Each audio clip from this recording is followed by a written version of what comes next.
ஒரு வசனத்தை வாசிக்க பார்க்கலாம். வெளிப்படுத்தின விசேஷம் 8:1.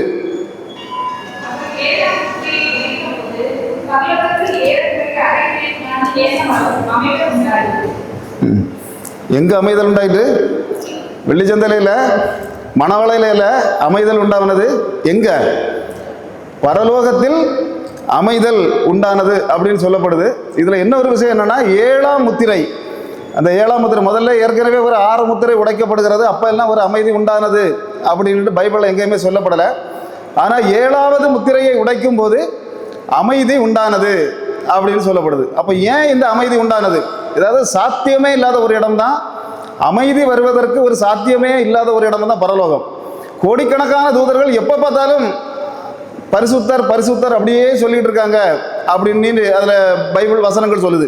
அவர்களுடைய இசை கேட்டுக்கொண்டே இருக்கிறது அப்படின்னு பைபிள் சொல்லுது. 24 மூப்பர்களும் எப்பவுமே பரிசுத்தர் பரிசுத்தர்னு பேசிக்கிட்டே இருக்காங்க அப்படின்னு தான் பைபிள் சொல்லுது. ஆனா ஒரே ஒரு வசனத்துல 31,102 வசனங்களில் ஒரே ஒரு வசனத்துல சொல்லப்படுகிறது பரலோகம் அமைதியானது, அரை மணி நேரம் அமைதியானது. இது ஏன், எதனால அமைதியானது?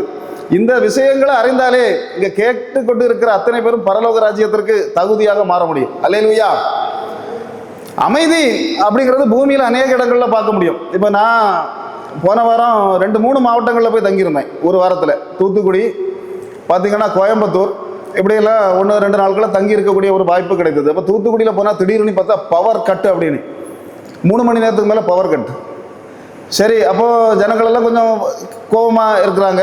பார்த்தா அடுத்த நாள், நேற்றைக்கு முந்தா நாள் கோயம்புத்தூர் பவர் கட், அங்கேயும் கரண்ட் இல்லை, பிரச்சனை. அப்போ அங்கங்கே பார்க்குறோம் கரண்ட் இல்லை, பவர் இல்லை. இந்த நேரங்களில் ஆனால் நான் பார்த்தேன் ஒன்று, கரண்ட் இல்லாத நேரத்தில் மயான அமைதி. என்ன அமைதி? அது வரைக்கும் சீரியல் பயங்கரமாக ஓடிட்டு இருக்கோம், வேற என்னெல்லாம் ஓடிட்டு, சினிமா ஓடிட்டு இருக்கோம் வீட்டுகளில். அப்படி தான் கிறிஸ்தவர்களுடைய வீடுகளில் தான் எல்லாம் ஓடும்.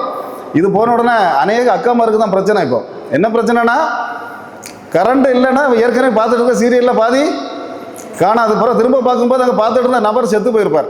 அல்லேலூயா. செத்த விஷயம் கூட தெரியாது. அப்போ அதனால நான் நினைக்கிறேன், இந்த கரண்ட் கட்டு கூட தேவனாக அவருடைய திட்டப்படி கொண்டு வந்த திட்டமாக தான் இருக்குது. அல்லேலூயா. அநேக பேர் இன்னைக்கு வருத்தப்படக்கூடிய ஒரு இது. ஆனால் என்ன நடக்குதுங்கிற தேவ திட்டங்கள் நடக்கும். அல்லேலூயா. இப்போ பாருங்க, இப்படிப்பட்ட காரியங்களா நிச்சயமா நம்ம கன்னியாகுமரி மட்டத்தில் அந்த அளவு இல்லை தான் நான் சொல்ல முடியும். ஏன்னா நம்ம எல்லாருமே பைபிள் வாசிக்கிறவங்க. அப்படி தானே, நேரம் இருக்கும்போதெல்லாம் பைபிள் எடுத்து வாசிக்கிறனால இங்கே கரண்ட் கட்டு வந்துட்டுனா ஆண்டவர் அதுக்கு பொறுக்காது. அதனால நமக்கு கூடுதல் அவ்வளவு தரமாட்டாரு. நான் இன்னைக்கு கர்த்தர் முன்னாக நான் விசுவாசிக்கிறேன். அல்லேலூயா. அப்போ இப்படிப்பட்ட நேரங்களில் அமைதி உண்டாகிறத பொதுவாகவே பார்க்க முடியுது. நைட் அப்படி என்ன, எல்லா இடமுமே இருட்டாயிருது, வேற எந்த சத்தமும் இல்லை, ஒரு அமைதி, வண்டிகள் கார்கள் போகக்கூடிய சவுண்டுகள் மட்டும்தான் கேட்குது. அப்போ இந்த மாதிரி பூமியில இந்த மாதிரிப்பட்ட நேரங்களில் என்ன வருது? மிகப்பெரிய அமைதி வருது.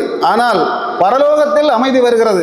பரலோகம் அப்படிங்கிறது எப்படிப்பட்ட ஒரு விஷயம், சம்பவங்கிறது முதல்ல தெரியணும். அதில் அங்கே ஏன் இந்த அரை மணி நேரம் குறிப்பாக சொல்லப்பட்டிருக்க, அரை மணி நேரம் அமைதி உண்டானது.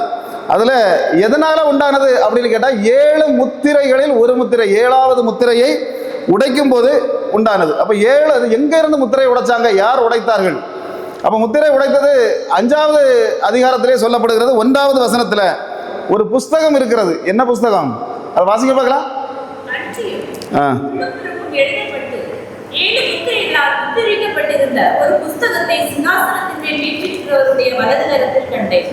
என்னது? ஒரு புஸ்தகம். இது ஒரு புஸ்தகம், நிறைய புஸ்தகம் இருக்கு அப்படின்னு வெளிப்படுத்தின 20:12 சொல்லுகிறது. எத்தனை புஸ்தகம்? எண்ணில் அடங்காத புஸ்தகங்கள்.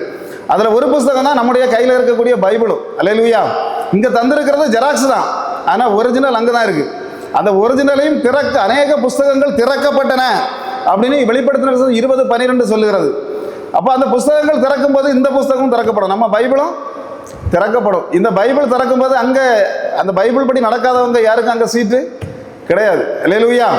அப்போ இந்த புஸ்தகம் அங்கே திறக்கப்படும் அப்படிங்கிற. அதனால தான் இந்த ஜெராக்ஸ் காப்பியாக இருந்தாலும் இந்த காப்பியை ரொம்ப கவனமாக இருக்கணும். சில பேர்லாம் அந்த நாக்கு அப்படி துப்பலை தொட்டு இப்படி புரட்டுவாங்க. அதெல்லாம் பைபிள்கிட்ட வேலைக்கு ஆகாது, ஆசீர்வாதங்கள் வராது. அல்லேலூயா. இதுக்கு மரியாதையாக கொடுத்தோம்னா மட்டும்தான். அதை தூக்கி தலையில சுமந்தோம் அப்படின்னா நம்மளை அது தூக்கி சுமக்கும். அல்லேலூயா. நம்ம குடும்பங்களை, நம்ம பிள்ளைகளை தூக்கி கொடுக்கக்கூடிய ஒரு ஜீவ புஸ்தகம் தான் நம்முடைய கையில் இருக்கக்கூடிய பைபிள். ஆனால் அந்த பைபிள் திறக்கக்கூடிய சம்பவத்தை இல்லை இதில் சொல்றது. இதில் என்னன்னு சொல்லப்பட்டிருக்கிறது, உள்ளும் புறம்பும் எழுதப்பட்ட புஸ்தகம். அப்போ உள்ளும் புறம்பும்னா வெளியே அட்டையிலலாம் எழுதி வச்சிருப்பாங்க போல இருக்கு, அப்படி இல்லை. உள்ளும் புறம்பும்னா ஒரு பேப்பருக்கு இந்த பக்கமும் அந்த பக்கமும் 2 பக்கமும் எழுதப்பட்ட புஸ்தகம் திறக்கப்படுகிறது. அப்போ திறக்கப்படும் போது அங்கே திறக்கிறதுக்கு முன்னால் ஒரு பெரிய பிரச்சனை. அதை திறக்கிறதுக்கு ஆட்கள் யார் அப்படின்னு பார்த்தா அங்கே இருக்கிறாங்க. ஆபிரகாம் இருக்கிறார், விசுவாசிகளின் தந்தை. அதனால் இவரால் ஒன்றும் அங்கே என்ன செய்ய முடியல, திறக்க முடியல. ஈசாக்கு இருக்கிறார், விதை விதைத்தவர் கோடி கோடி லாபங்களை உண்டாக்கினவர். ஆனாலும் அவராலையும் எதுவும் செய்ய முடியும். யாக்கோபு கோத்திரங்களின் பிதா, 12 கோத்திரங்களை பிரித்து அப்படியே பைபிளை அப்படி தனி பாகமாக பிரிக்க வைத்த யாக்கோபு உண்டு. ஆனாலும் அவராலையும் அங்கே என்ன செய்ய முடியல. நோவா, உலகமே அழிந்து போன போது வெறும் 8 பேர் தான் தப்பினாங்க. அதில் ஒருத்தர் நோவா, அவரும் உண்டு. ஆனாலும் அவராலையும் என்ன செய்ய முடியல, திறக்க முடியல. 30 லட்சம் ஜனங்களை எகிப்து தேசத்திலிருந்து இஸ்ரவேல் தேசம் வரைக்கும் கொண்டு வந்த மோசே உண்டு. செங்கடலை அவர் திறந்தாலும் சரி, பிடித்தாலும் சரி, செங்கடலை உடைத்தாலும் இந்த புஸ்தகத்தை அவரால் என்ன செய்ய முடியல, உடைக்க முடியவில்லை. எலியா உண்டு, இங்க இருந்த சுழல் காட்டில் போனவர். அதே போல சுழல் காட்டில் போன ஏனோக்கும் அங்கே உண்டு. ஆனாலும் இவங்களை யாராலையுமே, இவர்களை விட 2 மடங்கு ஆசீர்வாதத்தை பெற்ற எலிசாவும் உண்டு அங்க. ஆனால் இவ்வளவு பேர் இருந்தாலும் அங்க சம்பவம் என்னன்னா, இந்த புஸ்தகத்தின் முத்திரையை உடைக்க முடியவில்லை. இயேசுவினுடைய அம்மாவும் உண்டு அங்க. உலகத்தில் அம்மாவாக இருந்த மரியாளும் அங்க உண்டு. அவருடைய சகோதரர்கள் 4 பேருடைய பெயர் வேதாகமத்தில் சொல்லப்பட்டது. யாக்கோபு, யோசே, சீமோன், யூதா. இவங்க 4 பேரும் அங்க உண்டு. சகோதரிகள் உண்டு. எல்லாரும் இருந்தாலும் இவருடைய அப்பா யோசேப்பும் உண்டு. ஆனா ஒருத்தரால் என்ன செய்ய முடியல, திறக்க முடியல. இவருடைய சீசர்கள் 12 பேர், கூடால ஒரு 70 சீசர்கள் முதல்ல தேர்ந்தெடுக்கப்பட்டவங்க. இவங்க எல்லாம் ஒண்ணுமே அங்க ஒன்றும் செய்ய முடியல. ஆனால் ஒருத்தர் இதை பார்த்த உடனே ஒருத்தருக்கு இதை திறக்க முடியலையே அப்படிங்கிறத ஒரு பயங்கரமான அழுக வருகிறது. சில பேர் அப்படிதானே, புருஷன்ட்ட ஒரு சின்ன பிரச்சனை வெளியே வந்து சத்தம் போட்டு ஊரை கூட்டிடுவாங்க. அப்படிதானே சில அக்காமார். அதுபோல 2 பிள்ளைகள் ஆணும் பெண்ணுமாக இருந்தால் அந்த ஆண் பையன் வந்து அப்படி பாம்போல தான் இருப்பான். இந்த பிள்ளை என்ன செய்யும், பொம்பளை பிள்ளை நல்லா பிடிச்சி குத்தி நோண்டி என்ன வேணாலும் செய்யும். ஆனால் அந்த பையன் திருப்பி ஒரு அடி கொடுத்துட்டான்னா ஓடி அலறி அந்த ஊரை முழுசும் கூட்டி சபையை கூட்டி அப்படிதானே பெரிய பெரிய பிரச்சனைகள் பண்ணிடும். அது அழுகை. இப்படி அழுக பண்ணுறவங்க எல்லாம் நிறைய பேர் உண்டு. அதுபோல இந்த சம்பவத்தை பார்த்தோன்னா வேற யாரும் அழுதாங்க அப்படின்னு இல்லை. இதை பார்க்குற ஒருத்தர் அழுகுவார். இந்த புத்தகத்தை திறக்க முடியலையே அப்படின்னு அழுதது யாரு?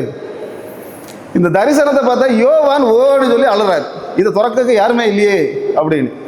அப்போ உடனே அழுத உடனே ஒருத்தர் அங்கேருந்து சொல்றார். அவர் யார் அப்படின்னா, தேவ சிங்காசனத்தை சுற்றி ஒரு 24 மூப்பர்கள் இருக்கிறாங்க. அது ஏற்கனவே நான் சொல்லியிருக்கிறேன். அது 24 மூப்பர்களில் ஒருத்தர். இனி சத்தம் போட்டு என்னத்தை செய்யாத, வகளம் உண்டாக்காத, இங்க என்ன அப்படின்னா இதை திறக்கிறதுக்கு ஒருத்தர் இருக்கிறார். அவர் யார் அப்படிங்கிறத அவர் தெளிவாக சொல்லுகிறார். அவர் யாரு? யூதா கோத்திரத்து சிங்கமும் தாவீதின் வேறுமான ஒருத்தர் இருக்கிறார், அவர் திறப்பார். அப்ப அந்த ஸ்பாட்ல இயேசு இல்லைங்க. அல்லேலூயா. அப்ப இயேசு திடீர்னு வர்றார், வந்து அதை திறக்க போகிறார். அப்போ இதை திறக்கணும் அப்படின்னு சொன்னா, இப்ப ரோமர்கள் இந்த யோவான் பார்த்த டைம்ல அந்த ஆட்சி செய்து கொண்டிருந்தவங்க, அந்த உலகத்தை முழுவதும் ஆட்சி செய்து கொண்டவர்கள், இயேசு மரிக்கும் சமயத்திலையும் இயேசு பிறந்த சமயத்திலையும் உலகம் முழுவதையும் ஆட்சி செய்து கொண்டிருந்தவங்க இந்த ரோமர்கள் தான். அப்ப இந்த ரோமர்களுடைய காலத்துல ஒரு உயில் எழுதியிருந்து அப்படின்னு சொன்னா, ஒரு ஆளுக்கு ஒரு உயில் எழுதி கொடுக்குறேன். இன்னைக்கு நம்முடைய அம்மா, என்னுடைய அம்மா இருக்கட்டு, எனக்கு பேர்ல இந்த சொத்து உனக்கு தான் மகனே உயில் எழுதி தராங்கன்னு வைங்க. ஒருவேளை நாளைக்கு அடுத்த நாள் ஒரு 2 நாள் கழிச்சு எங்க 2வது உள்ள தம்பி வந்து நல்ல புரோட்டா சப்பாத்தி எல்லாம் வாங்கி கொடுத்து நல்லா சூப்பரா பார்த்தா அப்படின்னு வைக்கலாம், என்ன மறந்துட்டு அந்த உயிர் திரும்ப எனக்கு பேர்ல எழுதிடுவாங்க, என் தம்பி பேர்ல எழுதிடுவாங்க. அது உலக நடைமுறை இன்னைக்கு. அதனால பயங்கர பிரச்சனைகள்லாம் நடக்குது. ஆனா இங்க அப்படி இல்லை, ரோமர்கள் அப்படி இல்லை. ஒரு ஆளுக்கு பேர்ல உயில் எழுதிப்பட்டு விட்டால், 2வது யாருக்கு பேர்ல உயில் எழுதப்பட்டிருக்கிறது அவரை தவிர வேற யார் அதை பிரித்தாலும் சரி அவருக்கு மரண தண்டனை. அல்லேலூயா. என்னது? மரண தண்டனை. அப்போ பார்த்தா இந்த அந்த காலங்களில் தான் இதில் யார் இருக்காங்க அப்படின்னா, ஒரு சொத்துக்களை என்ன செய்வாங்க, இப்போ அடவு வச்சுருவாங்க. இப்போ பார்த்தா ஒரு சொத்தை நான் தான், எனக்கு சொத்தை எல்லாம் அடவு வச்சு நல்லா காசை வாங்கி சாப்பிட்டுட்டு எனக்கு பையனுக்கு பேரில் அந்த சொத்தை உயிர் எழுதி கொடுத்தா ஏதாவது பிரயோஜனம் உண்டா? ஏதாவது பிரயோஜனம் உண்டா? ஒரு பிரயோஜனமும் இல்லை. ஆனால் அதை என்ன செய்யணும், அந்த அடகை முதல்ல மீட்கணும். மீட்டுக்கிட்டு தான் என்ன செய்யணும், அந்த சொத்துக்கு மேலே உயிர் எழுதி கொடுக்கணும். இப்போ இங்கே யார் அடவு வைத்தா அப்படின்னு சொன்னால், ஆதாம் பிறக்கப்பட்ட போதே மனுஷ குலத்தை கொண்டு அடவு வச்சுட்டார். யார்கிட்ட அடவு வச்சார்? சாத்தான்கிட்ட. அந்த பழத்தை தின்ன கருங்கள்லாம் உங்களுக்கு தெரியும், அப்படிதானே? அப்போ அடகு வச்சுட்டாங்க. இப்போ அதை மீட்கணும். முதல்ல மீட்டு எடுத்த பிறகுதான் அதை என்ன செய்ய முடியும், அந்த அடகு வைத்ததை திருப்ப முடியும், மற்றவங்களுக்கு பேரில் உரிமை கொண்டாட உயில் எழுத முடியும். இப்போ இதை உடைக்கக்கூடிய ஒரே தகுதியானவராக யார் சொல்லப்படுகிறார் அப்படின்னு சொன்னால், யூதா கோத்திரத்து சிங்கமும் தாவீதின் வேறுமான இயேசு கிறிஸ்து சகல அடவுகளையும் அவங்ககிட்ட இருந்து மீட்டு மனுக்குலத்தை மீட்கணும். அப்போ அதுக்காக தான் அவர் வந்து அதை உடைக்குகிறார். இப்போ உடைக்கும் போது அங்கே என்ன சம்பவங்கள் நடக்குது அப்படின்னு சொன்னால், இயேசு கிறிஸ்து இந்த பூமியில் வாழ்ந்தபோது இந்த பூமியை ஆண்டு கொண்டிருந்த ஒரு சீசருடைய பெயர் வேதாகமத்தில் சொல்லப்பட்டிருக்கு. எந்த சீசர் தெரியுமா? அல்லேலூயா. 2-3 சீசர்களுக்கு பெயர் சொல்லப்பட்டிருக்கு. திபேரியு ராயன், அகஸ்து ராயன், இப்படியெல்லாம் சொல்லப்பட்டிருக்கு. இயேசு பூமியில் வந்தபோது குடிமதிப்பு எழுத கட்டளை பிறப்பித்த ராஜன், அதாவது சீசர் யார் அப்படின்னு கேட்டால் அகஸ்து சீசர், அகஸ்து ராயன் அப்படின்னு பைபிளில் போட்டிருக்கோம். இந்த அகஸ்து ராயன் அவனுடைய அப்பா ஜூலியஸ் சீசர். ஜூலியஸ் அவருடைய பேர் பைபிளில் இல்லை, அவருடைய பையனுக்கு பேர் தான் இருக்கு. ஆனால் இந்த ஜூலியஸ் சீசர் ஆட்சி செய்து கொண்டிருந்த போது திடீரென உயிர் எழுதினார். எனக்கு பிறகு மொத்த சொத்தம் சர்வ யாருக்கு சொந்தம்? என்னுடைய மகனான அகஸ்து சீசருக்கு தான் சொந்தம். அப்போ அகஸ்து சீசர் தான் இயேசு பிறக்கும்போது அவர் ஆட்சியில் இருக்கிறார். அப்போ பார்த்தா இங்கே என்ன நடக்குதுன்னா, ஒரு நாள் அவருடைய ஜூலியஸ் சீசருடைய மனைவி ஒரு பெரிய கனவு காண்கிறார். என்ன கனவுனா, இவருடைய சிலை நடு மத்தியில் நடு ஜங்ஷனில் நாட்டப்பட்டிருக்கிற சிலையிலிருந்து ரத்தமாக வடிந்து கொண்டு இருக்கிறது. அப்போ இவன் ஒரு வார்த்தை சொன்னான், இன்னைக்கு ராஜா என்ன செய்யண்டாம், சபைக்கு போகண்டாம், சபைக்கு போனால் ஏதோ ஒரு அசம்பாவிதம் நடக்க போது, தயவு செய்து நீங்கள் போகாதீங்க இன்னைக்கு அப்படின்னு சொன்னோன்னா சீசர் என்ன செய்தார் அப்படின்னா, ஜூலியஸ் சீசர் பேசாமல் அப்போ நான் என்ன வீட்டில் இருக்கிறேன் அப்படின்னு சொல்லி வீட்டில் இருந்துட்டார். கொஞ்ச நேரத்தில் அங்கே ஒருத்தர் தேடி வருகிறார். புரூட்ஸ் அப்படின்னு சொல்லப்படக்கூடிய ஒருத்தர் வருகிறார். அந்த புரூட்ஸுங்கிறது யார் அப்படின்னு சொன்னால், இவருடைய ஜூலியஸ் சீசருடைய உயிருக்குயிரான சிநேகிதன். இவருக்கு அடுத்தபடியாக அந்த இடத்துல எல்லாமே நடத்தி கொடுத்த ஒரு சிநேகிதன். அப்போ அவர் வந்து ஒரு வார்த்தை சொல்கிறார், ராஜா சபை கூடியாச்சு, நீங்கள் வராமல் இருந்தால், அரண்மனைக்கு நீங்கள் வராமல் இருந்தால் அது கேவலமாக இருக்கும், அதனால நீங்கள் என்ன செய்யணும், கண்டிப்பாக வரணும். கனவெல்லாம் ஒரு சாதாரண விஷயம் தான், மனைவி கண்ட கனவெல்லாம் பெரிய விஷயம் இல்லை, நம்ம வந்துருங்க அப்படின்னு சொன்ன உடனே இவர் போனார். அப்போ சபையில் போய் உட்கார்ந்து ராஜ சிங்காசனத்தில் அமைந்திருந்து வைக்கும்போது ஒருத்தன் சிக்னல் காட்டினான். எப்படி சிக்னல் காட்டினான் அப்படின்னா, இவருடைய துணியை லேசாக பிடிச்சி இழுத்தான்.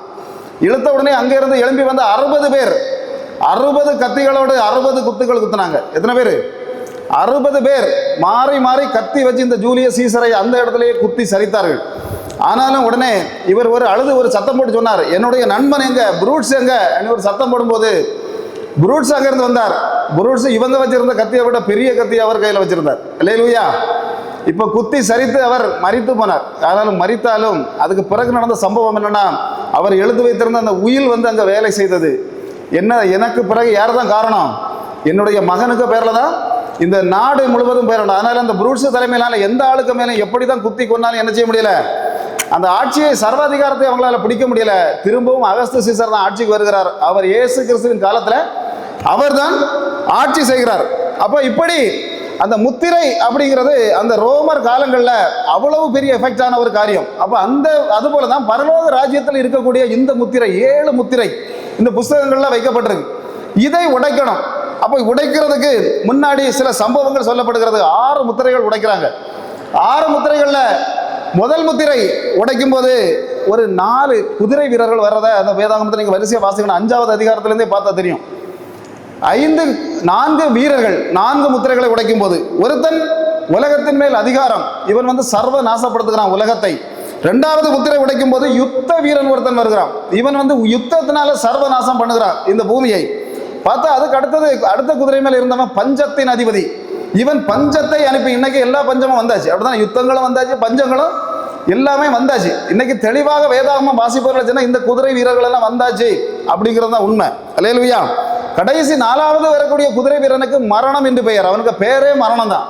அநேக பேரை சாகடிக்கக்கூடிய வல்லமை அவனுக்கு கொடுக்கப்பட்டது. அப்ப இப்படிப்பட்ட காரியங்கள் வரும்போது 5வது முத்திரை உடைக்கும் போது அங்க ஒரு பெரிய மர்மம் சொல்லப்படுகிறது. இரத்த சாட்சிகளுடைய கதறல் அங்க கேட்குது. 6வது முத்திரை உடைக்கிறாங்க. 6வது முத்திரை உடைக்கும் போது பெரிய பூகம்பம் வந்தது. சூரியன் அப்படியே கரத்து போனது. நட்சத்திரங்கள் ஒன்னொன்று நம்ம இன்னைக்கு வாசத்தை கவனிச்சோம் அப்படிதானே. அதுல ஒரு நட்சத்திரத்துக்கு பெயர் வேட போட்டிருக்கு, எட்டி. அந்த எட்டியை பற்றி மட்டும் 1 மணி நேரம் பிரசங்கம் பண்ணலாம். அந்த அளவு அப்படிப்பட்ட சம்பவங்கள் எல்லாம் அங்கே நடந்தது. நடக்கும்போது அப்ப எல்லாம் பரலோகம் அமைதியானதுன்னு சொல்லப்படவே இல்லை, எங்கேயுமே எழுதலை பரலோகம் அமைதி ஆனது அப்படின்னா. அந்த 7வது முத்திரையை உடைக்கும் போது, ஏன்னா பரலோகத்தில் வந்து கேருபீன்களும் சேராபீன்களும் எப்பவுமே பரிசுத்தர் பரிசுத்தர்னு சொல்லிட்டே தான் இருக்கிறாங்க.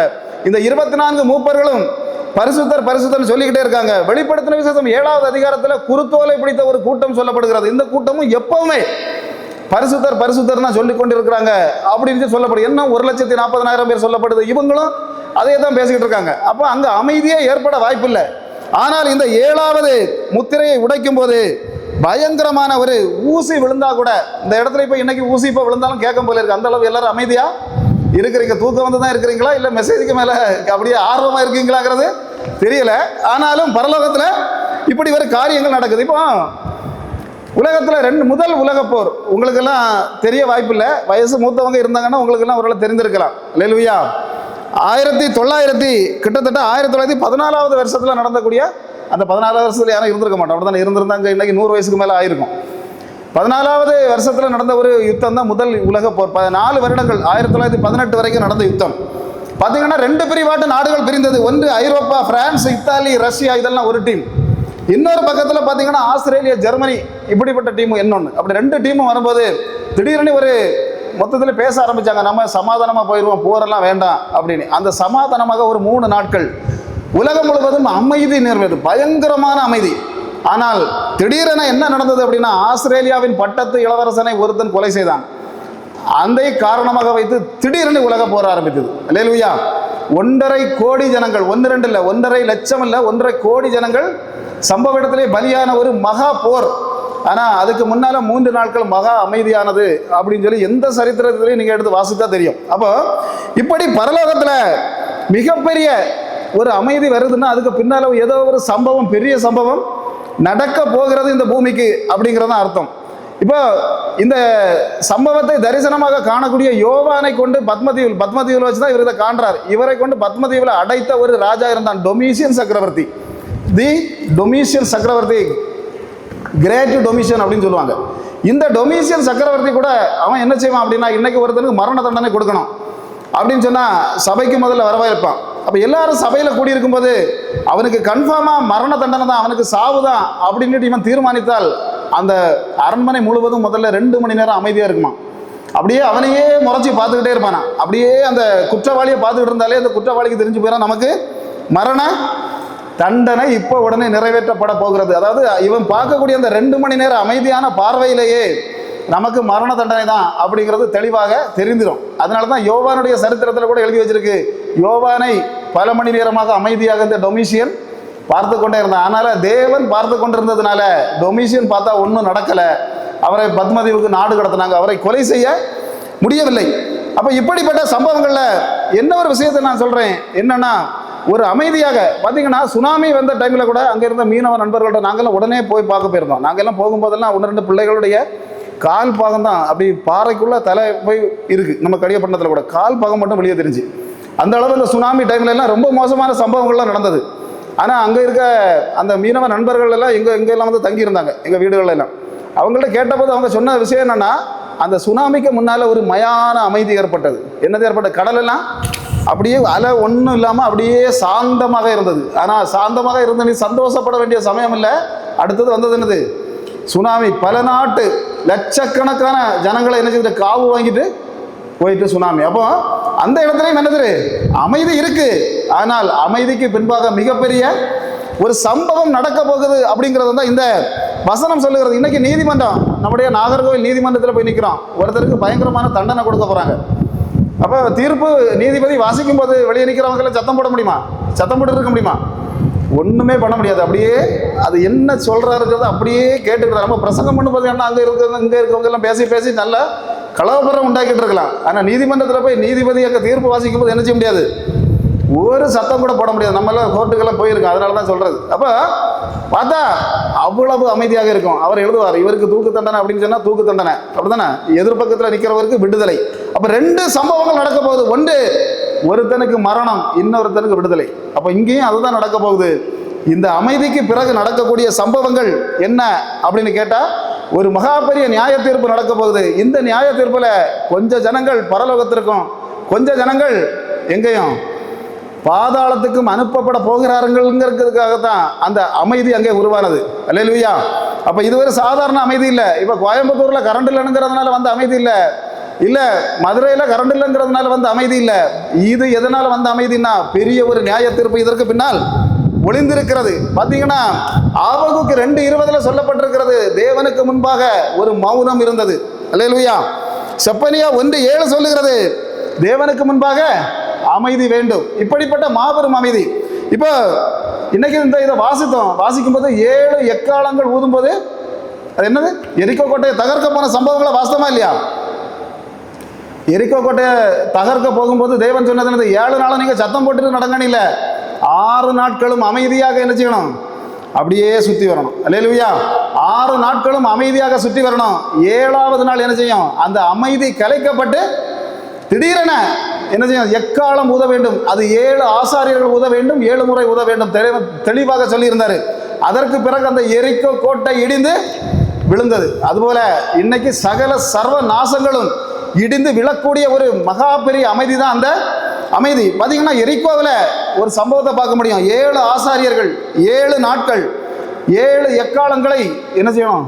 ஊதணும். ஊதுனா தான் அது இடிஞ்சு விடும். அங்கே ஒரு நியாய தீர்ப்பு நடக்கும். அதுபோல இந்த வெளிப்படுத்தின விசேஷத்திலையும் சொல்லப்படுகிறது 7 முத்திரை, 7 தூதர்கள், 7 எக்காலங்கள். அல்லேலூயா. இப்படி 7 7 7ஆக பிரித்து நியாய தீர்ப்பு செய்கிற ஒரு கர்த்தர் உண்டு. அதனால இதற்கு ரொம்ப நேரம் பேசுறதுக்கு வாய்ப்பில்லாததுனால அல்லேலூயா, இன்னும் அடுத்த நாட்களில் நம்ம அந்த அமைதியை பற்றி இன்னும் அதிகமாக நம்ம பார்க்கலாம். அல்லேலூயா. கர்த்தர் தாமே இந்த வார்த்தைகளை ஆசீர்வதிப்பாராக. ஆமென்.